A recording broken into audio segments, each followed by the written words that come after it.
সদস্য হাফিজুর রহমান। বিসমিল্লাহির রহমানির রহিম। উপস্থিত বাগেরহাট বিজয়িত এই বাগেরহাটের রক্ষা করার জন্য সকল নেতৃবৃন্দ, আপনারা ইতিমধ্যে শুনেছেন এই যে নির্বাচন কমিশন ষড়যন্ত্রমূলকভাবে বাগেরহাটের 4টি আসনকে 3টি আসন করেছে। আমরা তার তীব্র প্রতিবাদ নিন্দা জানাই। আমি আপনাদের একটি কথা বলতে চাই, আমি একটি স্লোগান তুলব, আপনারা বলবেন হুয়া।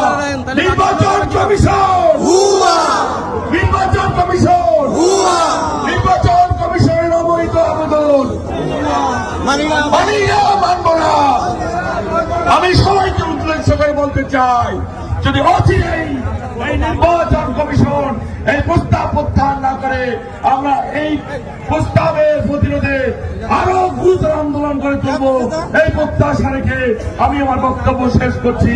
সাথে সাথে আমরা 2জন সিনিয়র সচিব আমাদের এই আন্দোলনে একাত্মতা ঘোষণা করেছেন, ডক্টর ফরিদুল ইসলাম ও বশির রহমান ভাই, তাদেরকে আমি অন্তরস্থল থেকে ধন্যবাদ জানাই।